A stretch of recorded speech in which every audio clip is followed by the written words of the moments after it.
একটি অবাধ, নিরপেক্ষ, গ্রহণযোগ্য নির্বাচনের উদ্দেশ্যে লেভেল প্লেইং ফিল্ড, নির্বাচনের পূর্বে প্রয়োজনীয় সংস্কার শেষ করা, মানবতা বিরোধী অপরাধে অভিযুক্তদের বিচারকে দৃশ্যমান করা, পিআর পদ্ধতিতে আমাদের জাতীয় নির্বাচনের যে দাবি উঠেছে সর্বমহল থেকে সেটা মেনে নেওয়া, জুলাই অভ্যুত্থানকে নিয়ে যে জুলাই ডিক্লারেশন, যে জুলাই সনদ, সেটা ঘোষণা এবং বাস্তবায়নের জন্য আমরা জুলাই বিপ্লবের প্রথম বার্ষিকী এই জুলাই মাসের মধ্যেই সেটা সরকারকে বাস্তবায়ন এবং ঘোষণার দাবি করেছি।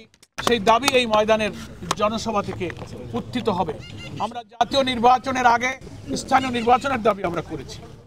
আমরা আরও অনেক গণদাবিতে এই জনসভায় জাতীয় নেতৃবৃন্দ সে দাবি তুলে ধরবেন, সেই সুযোগ আমরা ইনশাআল্লাহ এখানে করে দেব।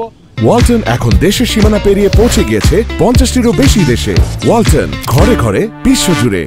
বিভিন্ন রাজনৈতিক দল, দেশপ্রেমিক, ইসলামী সংগঠন, অন্যান্য রাজনৈতিক দল, সুধী সমাজ, সুশীল সমাজ, সব শ্রেণী পেশার, ধর্ম, বর্ণ নির্বিশেষে সকলকে আমরা আমন্ত্রণ জানাচ্ছি।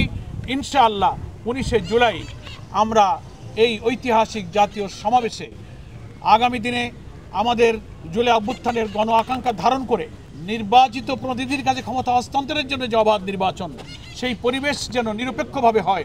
সরকার, নির্বাচন কমিশন, সমস্ত প্রশাসন যেন নিরপেক্ষভাবে মানুষের সকল সংশয়কে দূর করে নির্বাচন সুষ্ঠুভাবে পরিচালনার জন্য একটা লেভেল প্লেইং ফিল্ড, কোনো দিকে না ঝুঁকে সবার ক্ষেত্রে সমতার ভিত্তিতে যে গণদাবি উঠেছে এটা যেন নিশ্চিত করতে পারেন, এই লক্ষ্যে এই জনসভা সফল করার জন্য দেশবাসীর কাছে আমরা আহ্বান জানাচ্ছি। সরকারকেও এই জনসভা সফল করার জন্য তাদেরও প্রশাসনের সমস্ত বিভাগের, সরকারের সমস্ত পর্যায়ের যারা কর্তৃপক্ষ আছেন, পূর্ত মন্ত্রণালয়ে আছেন, স্বরাষ্ট্র মন্ত্রণালয়ে আছেন, বিভিন্ন মন্ত্রণালয়ের সাথে রিলেটেড যে সমস্ত কাজ, এই সোহরাওয়ার্দী উদ্যানের জনসভা বাস্তবায়নে আমাদের সহযোগিতা প্রয়োজন। আশা করি সরকার সেই সহযোগিতার হাত তারা সম্প্রসারিত করবেন।